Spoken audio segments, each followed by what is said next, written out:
SwayamPrabha. Digital India. Educated India.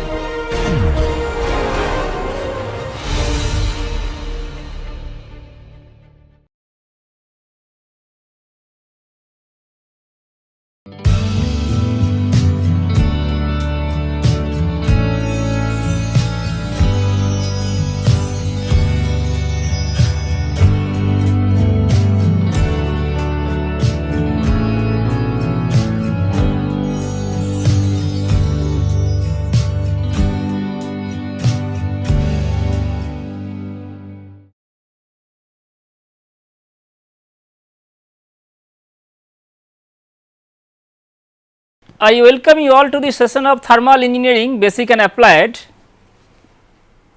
Today we shall discuss about the pressure crank angle diagram, and then we shall define several efficiencies in the context of internal combustion engine operation.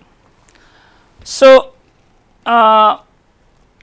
if we recall the operation of 4 stroke cycle engines for both SI and CI engines, we had seen that the rise in pressure essentially due to combustion is very important, and the rise in pressure inside the cylinder because of the combustion is of prime interest to both designer as well as operator.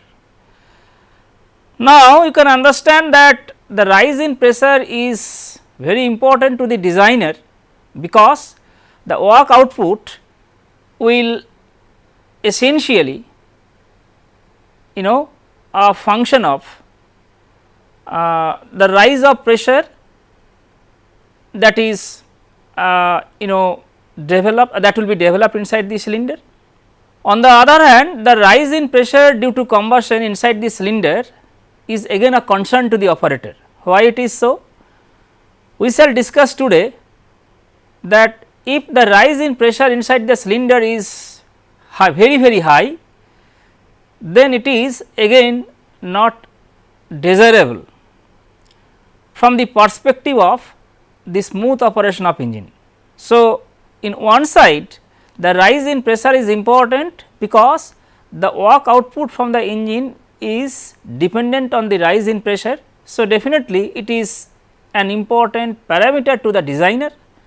On the other hand, it is also equally important to the operator, because the pressure rise inside the cylinder should not be excessively high, otherwise it will create several issues from the perspective of the smooth engine operation. So, now let us briefly review what we have learned from the basic cycle that we have discussed in the context of 4 stroke cycle engines.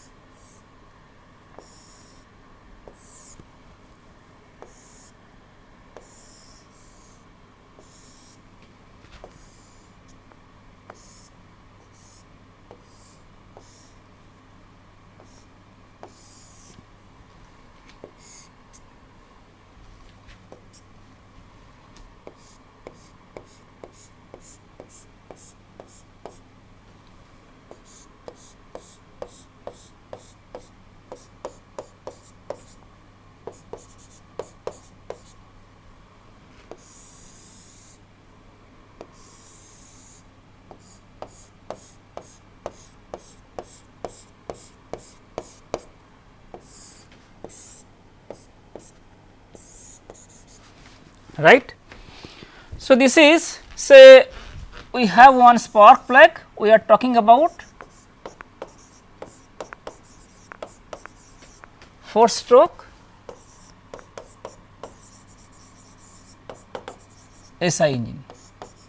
This is exhaust, this is spark plug,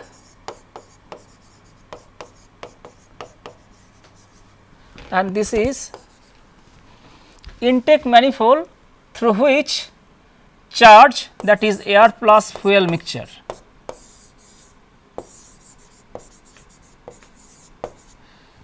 that charge is drawn into the cylinder. So, the charge is drawn into the cylinder during intake stroke. So, now if we try to draw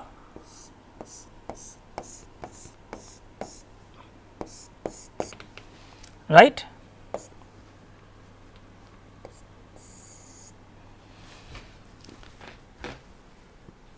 crank is rotating in this manner. So, the sole objective is to get converted the reciprocating motion of the piston into the rotary one, and that is why this crank and connecting rod mechanism is here.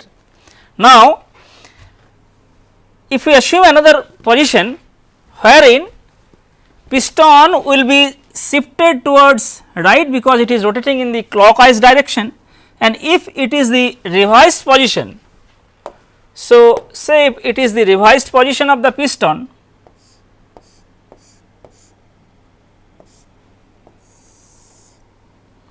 and it has displaced say by angle theta. So, if we give name, so this is B and this is A. So, piston has traversed a distance. So, piston is piston has a linear displacement inside the cylinder which is equal to the angular displacement of the crank by an angle theta. Now, it is having continuous movement between these two positions. Why we are interested to draw the rise in pressure in this crank angle with a change in crank angle in p theta plane, that is the pressure crank angle diagram. So, this is theta and this is pressure. We shall map the rise in pressure vis-a-vis the angular displacement of the crank, and that will give us an information about the rise in pressure during the combustion process, and which is very important to the designer. As I said, this is not only an important parameter to the designer, but also important to the operator. So, now let us discuss about the basic cycle and several strokes. So, you know that intake stroke, so exhaust valve will remain closed, intake valve is open and piston is traversing from TDC to BDC and air fuel mixture is drawn into the cylinder, and that is the intake stroke. When piston is at BDC, that is at the end of the intake stroke, intake valve will be closed. That means both valves are closed now, and piston will travel back from BDC to TDC. That is the compression stroke that we have discussed so many times. At the end of the compression stroke, we have discussed that if it is, so we are discussing today in the context of SI engine, but if it is CI engine, instead of air fuel mixture, only fresh air should be drawn into the cylinder, and towards the end of the compression stroke, fuel would be supplied into the cylinder by a fuel nozzle. Fuel will be supplied in the form of spray in a spray pattern. Now, since we are discussing today about the 4-stroke cycle SI engine, that means we have taken air fuel mixture inside the cylinder during intake stroke, and that is getting compressed during compression stroke. So, when piston is reaching towards TDC at the end of the compression stroke, we need to switch on the spark plug, and that is the initiation of combustion. So, we are igniting the charge which is there, rather we are igniting the compressed charge which is there in the vicinity of the spark plug, and that initiation, that is the ignition. So, that initiation of ignition will eventually ignite the entire compressed charge and entire combustion will be completed. And by that time we have assumed that the piston is almost instantaneously there at the TDC, So, as if the volume is remaining constant, and it is because of these assumptions we could represent the combustion process, that is heat addition process, by a constant volume process in PV plane that we have discussed in one of the previous classes. So, when there is a rise in, when there is a combustion, and we have seen that the sole purpose of having this combustion is to increase the pressure and temperature of the substance inside the cylinder, and that high pressure eventually create a thrust on the piston face, and that will allow piston to go back from TDC to BDC, and that is what we have seen is termed as power stroke. So, if we consider 4 different strokes, that is intake, compression, power and exhaust, out of these 4 strokes we are getting power from only this stroke. So, the rise in pressure inside the cylinder due to combustion is very important to understand the thrust that will be acting on the piston face, and eventually what would be the work output from the engine. And it is because of this reason we need to know what would be the rise in pressure during the revolution of the crank, that is essentially due to the movement of the piston, instantaneous movement of the piston between these 2 locations during the entire process. So, let us now draw the P theta diagram, that is pressure crank angle diagram. So, this is basically, this diagram is pressure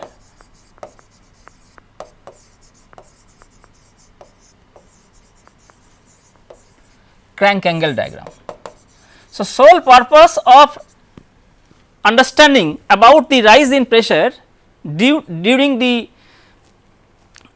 entire one cycle is to know about the rise in pressure, subsequently the work output from the cycle, and that information we can get if we try to draw the rise in, rather the pressure as pressure of the working substance inside the cylinder as the piston is moving between these 2 locations, and as if that linear motion is equivalent to the rotary motion of the crank, that is in the P theta plane.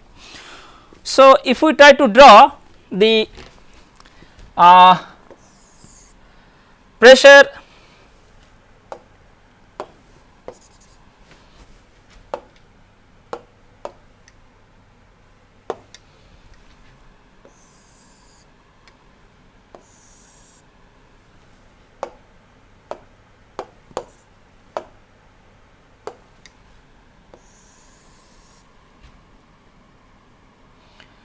this is BDC, this is TDC, and this is again BDC, okay, and this is theta plane. Okay. Now, we are interested in the quantity pressure that is developed during the process. So, what we can draw is P theta plane. So, you can understand that the rise in pressure during the reciprocating movement of the piston, we are trying to get that information in this plane, that is P theta plane. That means as if the piston is moving between BDC to TDC and TDC to BDC. So, that reciprocating motion is now mapped in this plane, that is as the piston is moving in as if the piston is moving in this angular that is crank angular rotation of the crank. So, the reciprocating movement of the piston is equivalent to the angular moment of the crank, and that is why we are trying to draw it in this P theta plane. So, this stroke is compression stroke,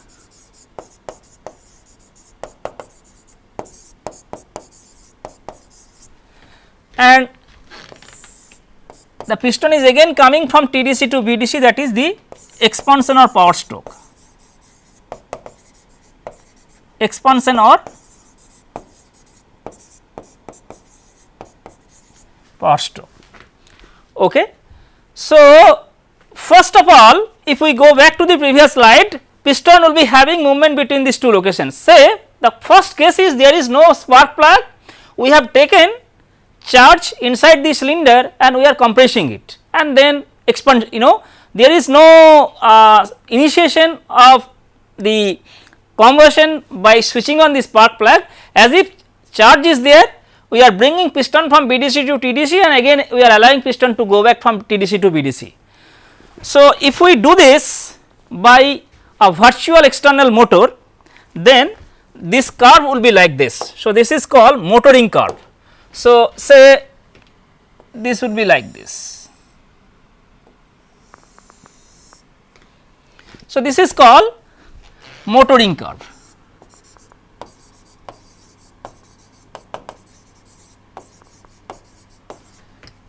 Now, you can see that if we bring piston from BDC to TDC, that is intake stroke is there. Now, so intake stroke entire space is filled in with the fresh charge, and both valves are now closed. We are bringing piston from BDC to TDC, as I told you that this curve is generated by as if an external motor is rotating this crank. So, this curve is generated. So, that is why it is called motoring curve, by virtually as if an external motor is running this crank. So, what will happen, both valves are closed, piston is coming from BDC to TDC, that is compression stroke, pressure will rise, and that is what we can see that the pressure is rise, and further when piston is coming back from TDC to BDC, that is expansion stroke, and pressure will fall. So, this is the motoring curve. Now, what will happen? We will consider 3 different cases. First case, say now we have, so this case is that when there is no sparking. Now, we have the real case, that is spark plug. So, when piston is coming from BDC to TDC, we can switch on the spark plug as the piston is approaching TDC, right. So, it is quite common that spark plug switch is on when piston is about to reach at TDC, because it needs the entire process, that is switching on spark plug and the initiation of combustion needs some finite amount of time, and at that time piston will be reaching at TDC, and it is ensured that entire combustion would be completed. So, the volume is remaining constant. Now, I will discuss 3 different cases. First case is, say this is the case. So, this is the spark position, say case 1. So, 1, so I am writing spark position, I am writing optimum,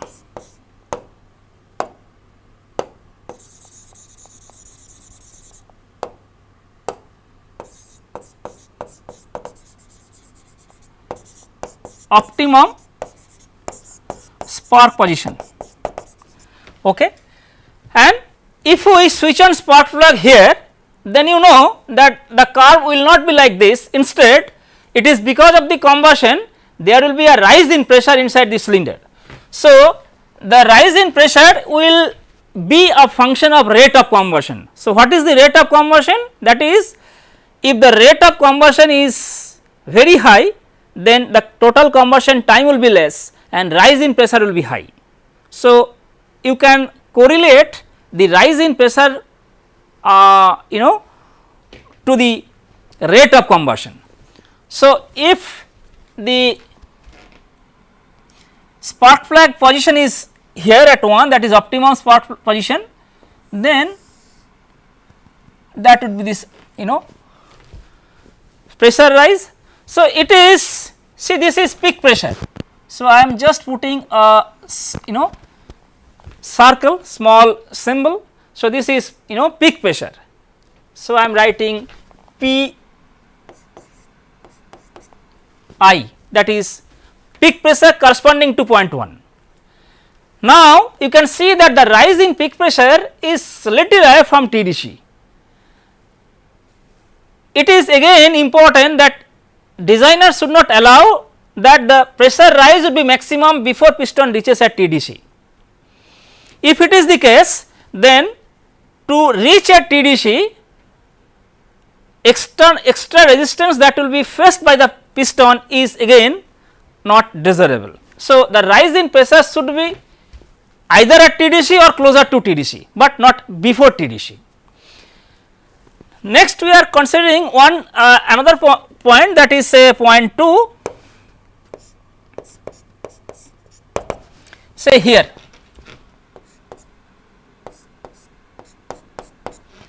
So, spark is retarded. So, that means position 1 is optimum position, but if we retarded the sparking position, that is if you delayed the sparking position. So, as if when piston is almost closer to TDC, we are allowing spark to occur, and then you know instantaneous pressure rise due to combustion will be like this. So, again I am marking one circle, and that is P 2. So, this is the rise in pressure. What you can see is that, so we have considered two different cases, and last case I will consider, that is case 3. We can take another point here, point 3, that is spark is advanced.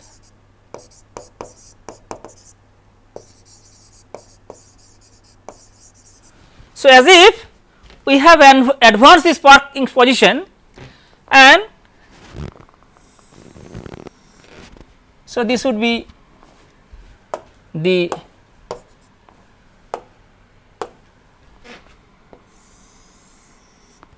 say this is the,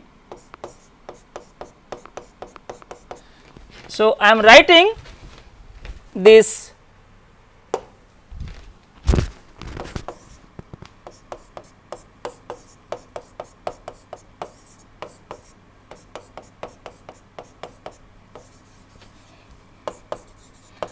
or the peak pressure.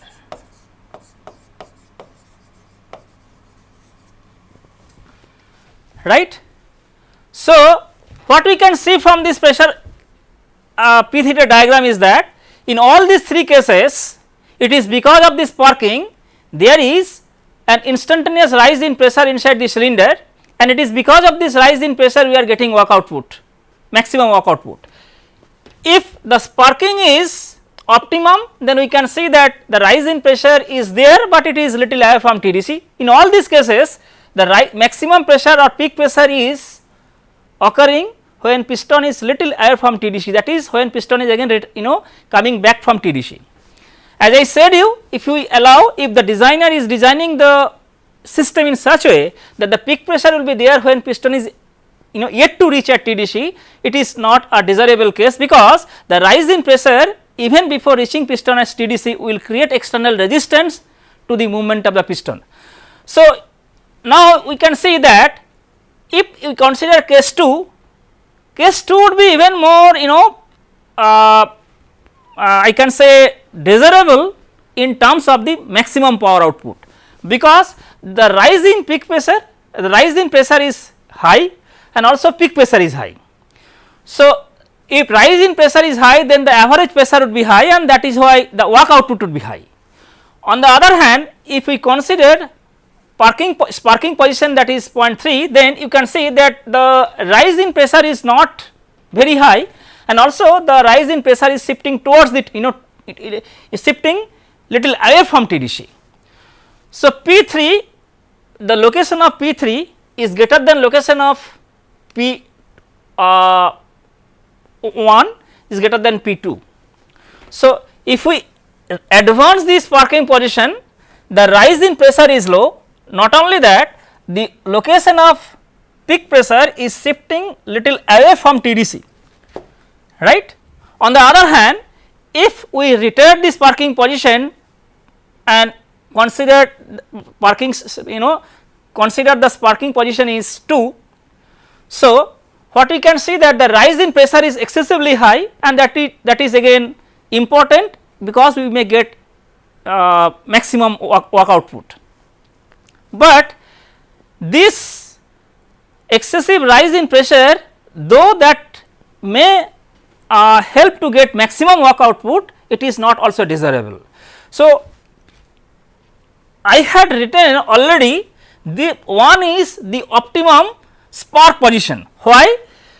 So, if it is 3, maximum pressure rise is less, work output would be less, but since the rise in pressure is not very high, so the operator will not feel the jerky operation. On the other hand, if we consider 3, maybe the maximum pressure rise is very high, work output will be very high, but also the peak pressure is very high and the sudden rise in pressure is also very high, curve is very stiff, and it is because of this sudden rise in pressure the operator can feel a jerky motion. So, though case 2 would be desirable if we consider the work output, but it may not be desirable to the operator because the operator will feel a jerky motion. On the other hand, case 3, though it is not a operator may not, the operator should not feel a jerky motion because it is, you can see the rise in pressure is not very high, sudden rise of pressure is not there, but that the maximum pressure rise is also less, so the work output will be less. Considering these two, so as I said you, the rise in pressure during the entire process pertaining to 4 stroke cycle engines is important to both designer and the operator. So, to designer, point 3 would be good because he or she is designing the engine in such a way that the maximum pressure rise and consequently the work output would be high, but the operator will feel a jerky motion.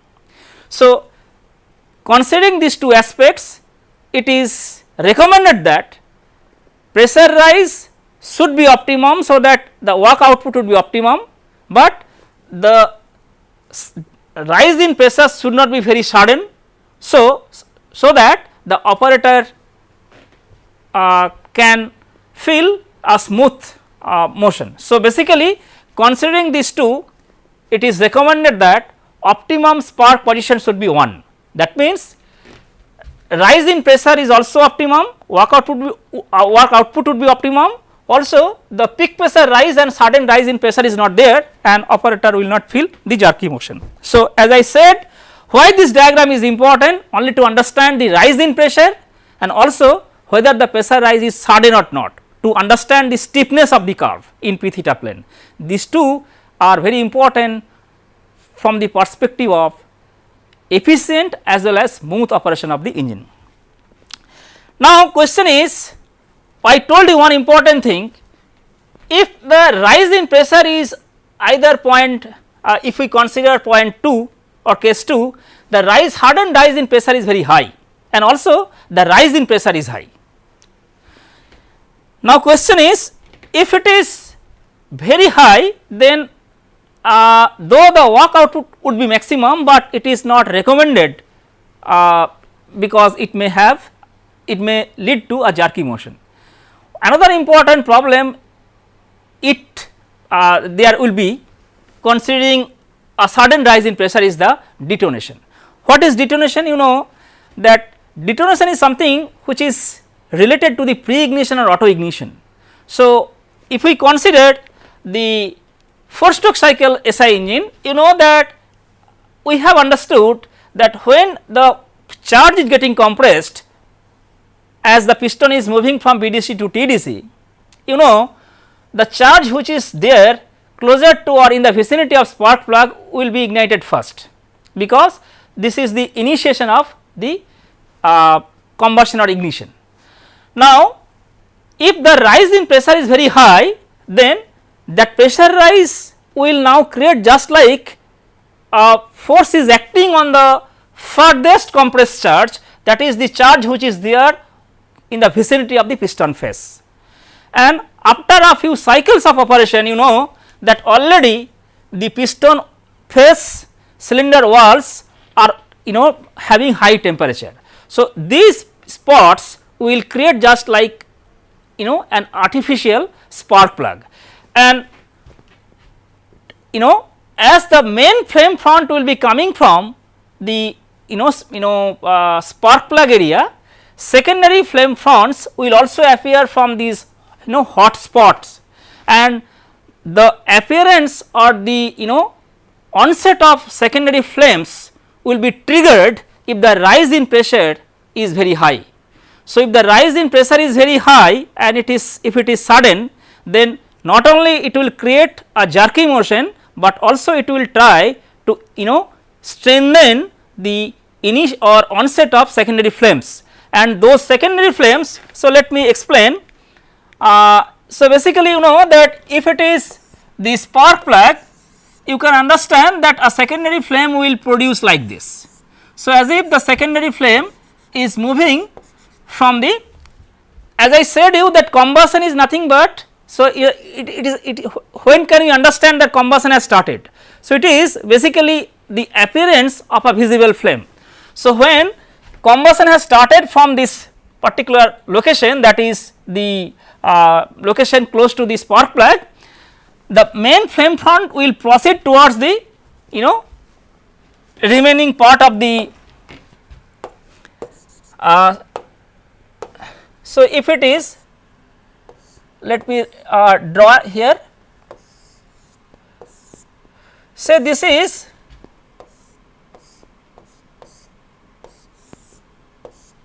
so this is the piston face. So, this is TDC. So, piston has already reached at TDC. So, total charge is now compressed, both valves are closed and the main flame front is travelling from sparking area towards the entire part of the combustion chamber. Now, as I said you, if the rise in pressure is very high, that pressure front, this flame front, as if creating a more pressure on the charge which is there on the piston face and in the farthest area of the combustion chamber.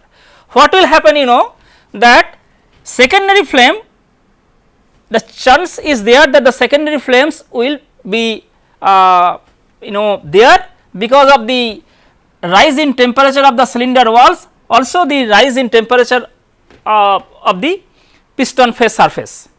Now, that further rise in pressure will trigger the easy onset of the secondary flames, and what will happen the secondary flames, if I used another color to represent it. So, secondary flames, maybe secondary flame is secondary flame has initiated here, and that secondary flame will travel like this. So, always chance is there that the secondary flame will generate. Now, if the rise in pressure is excessive and it is sudden, that sudden rise in pressure will also help to initiate all these secondary flames. So, why I am telling this, the secondary flames will produce, they also will travel, and a time will come when these two flames, so secondary flames and the primary flame. So, the secondary flame will collide with the primary flame, and that is again not a desirable phenomenon, and that is known as detonation. So, basically this is auto ignition or pre ignition. Pre ignition, as I said you that it is not necessary that only ignition will start due to the spark which is created by spark plug. Secondary flames also will produce due to the temperature of these hot spots, but as I said you, the excessive rise in pressure and also sudden rise in pressure will trigger easy onset of the secondary flames due to pre ignition, and if that is there, these two flames will collide each other and will lead to an undesirable phenomenon which is known as detonation. Now, let me tell you, so this is not a desirable phenomenon at all, and sometimes you should not be confused with detonation and knocking. So, detonation is solely due to pre ignition and auto ignition, and it is not a desirable phenomenon because it may lead to damage of mechanical components, overheating, also with kind of abrasion of the material. But knocking is something which should not be confused with detonation. Knocking is basically that is the improper initiation of the ignition, improper initiation of the combustion as a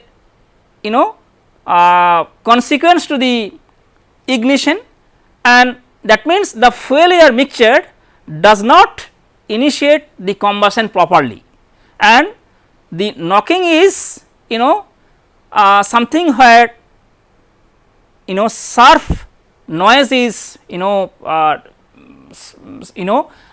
produced, and that is solely due to the improper initiation of the combustion and of course of the fuel air mixture, and it should not be confused with the detonation.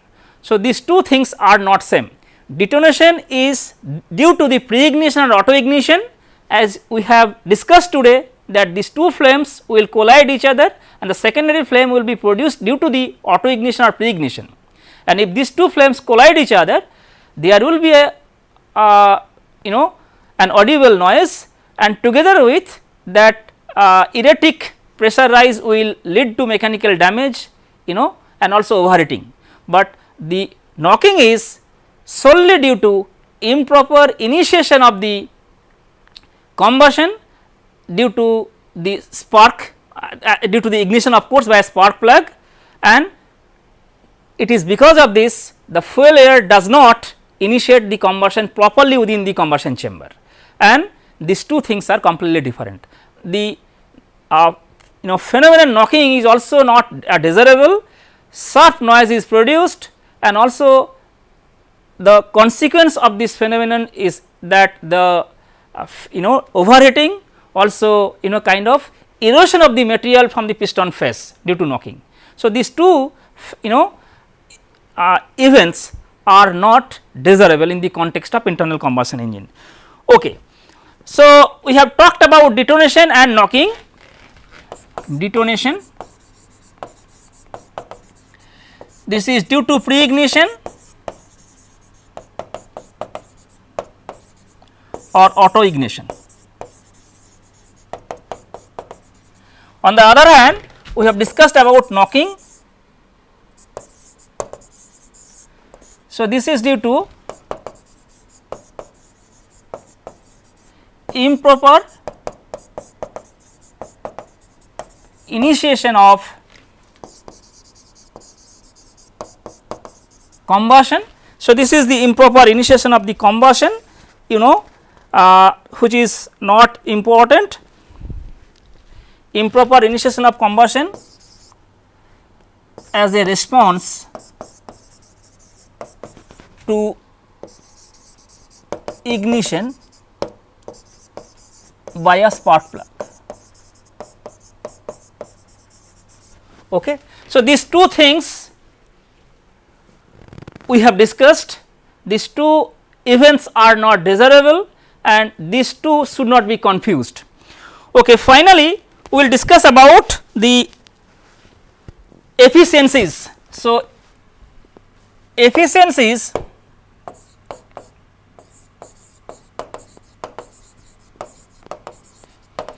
of internal combustion engine. First of all, we have already discussed about thermal efficiency, because we could derive the mathematical expression of thermal efficiency of both Otto and diesel cycles that we have discussed in the previous classes. So, this eta thermal, that is nothing but W dot net by Q dot in or W dot net by Q dot in. So, this is the thermal efficiency that we have studied in second law of thermodynamics. Now, we can write. So, you can understand if we write in the rate form. So, W net by Q in is also the thermal efficiency, but we have written this expression in the rate form. So, this is rate of net work, that is the work done. So, now we have discussed that the work available inside the combustion chamber or cylinder is not equal to the work which is available at the shaft. Work available inside the cylinder is the indicated work, while the work available at the shaft is the brake work. So, accordingly thermal efficiency also can be defined in terms of the rate of work done, that is why we have written in terms of in the rate form, whether the work is indicated work or the brake work. So, eta thermal indicated I, it is equal to, so you can understand that it is indicated work. So, rate of work done is the power. So, I can write this is indicated power divided by Q dot in. So, it is nothing but that m dot f into QCV, calorific value of the fuel. So, if it is indicated, so rate of work done is the power. So, if we calculate that power inside the cylinder, that is indicated power, and if we use that power to define this thermal efficiency, that would be the indicated thermal efficiency. So, that is why I have written n dot n thermal eta thermal I. On the other hand, so this is indicated thermal efficiency. Similarly, we also can write brake thermal efficiency eta thermal brake. So, the work, the we will consider the W dot net which is available at the shaft. So, that is brake power, again this is at the cost of the input energy, that is mass flow rate of fuel into calorific value of fuel. So, I am writing here that this is the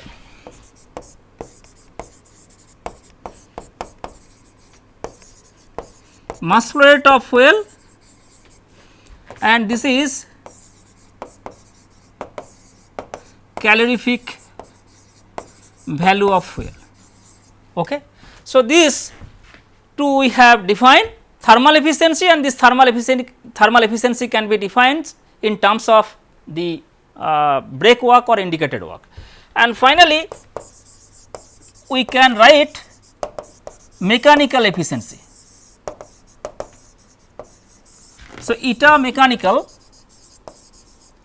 you know that the work which is available at the shaft is less than the work which is produced inside the cylinder, because some part of that work is utilized to overcome the losses, frictional losses.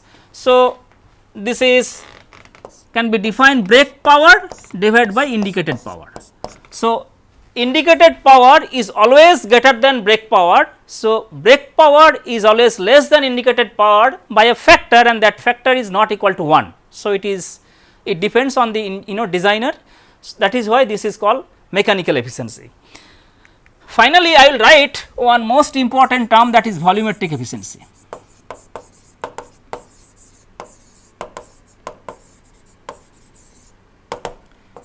Eta volume. So, if we go back to the previous slide, you can see that we are taking charge into the engine cylinder during intake stroke, and this charge is nothing but air fuel mixture. Fuel will not ignite, or if we can ignite the fuel by a spark plug, but if we need to have proper or efficient combustion, and fuel here we are using spark plug to ignite, but that this combustion, as I said, this is nothing but the appearance of visible flame. That combustion needs presence of air, that is oxygen, and that oxygen will come from the air. So, we need to supply sufficient amount of air for burning this fuel, and we have discussed in one of the previous classes that stoichiometric air fuel ratio. So, to burn per kg of fuel, how much oxygen is required and if we need to get this amount of oxygen, so what would be the amount of air should be, and that should be supplied, and of course to the engine cylinder.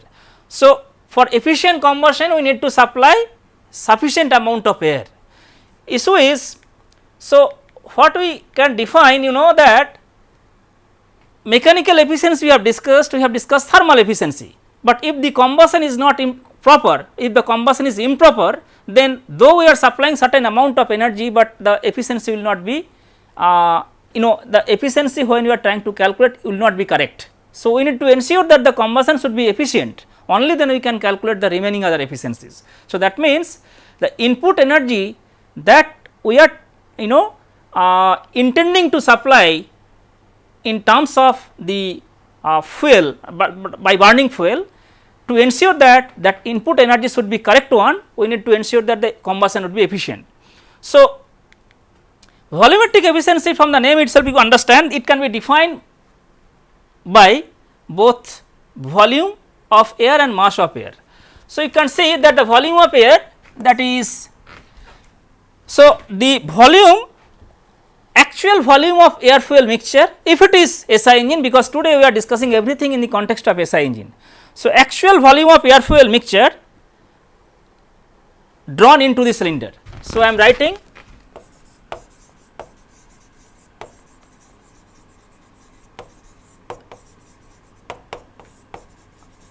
air fuel mixture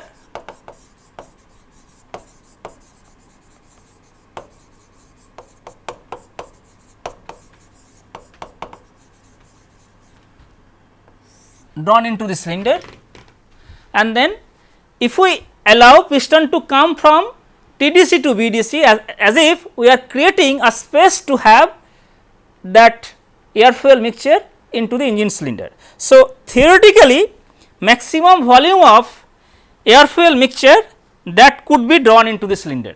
So, if we allow piston to come from TDC to BDC, we are allowing or we are creating a space, that means we are creating a space to get theoretically maximum volume of air fuel mixture.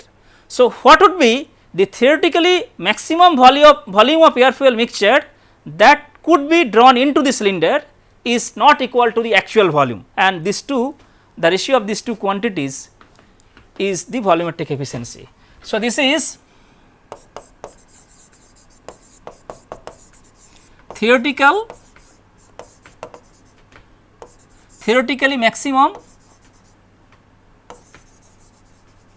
volume of air fuel mixture that could be drawn into the cylinder. So, this can be written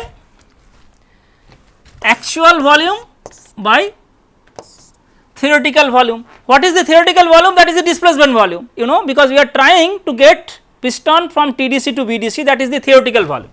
So, this is Vd, and what about Va? So, this is m r Ta by Pa divided by Vd, and this Vd is displacement volume.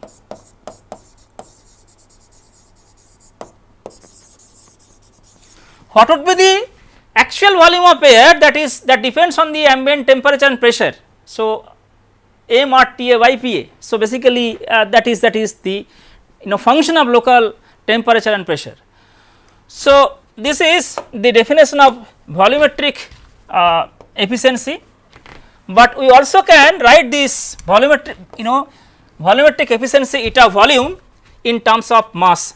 So, this eta volume also can be written m dot A divided by m dot what? Theoretically maximum volume. So, this is m dot A by m dot D. So, right now mass of air fuel mixture or mass of charge getting into the cylinder to the theoretically mass of air that should fill the displaced volume. So, this is mass of air fuel mixture if it is SI engine, if it is CI engine mass of air, getting into the cylinder to the mass of air fuel mixture that is filling the displaced volume. What is the displaced volume? The displaced volume is when piston is coming from TDC to BDC, right. So, we also can write this quantity like this, and you know that what is m dot a? M dot a is basically we have to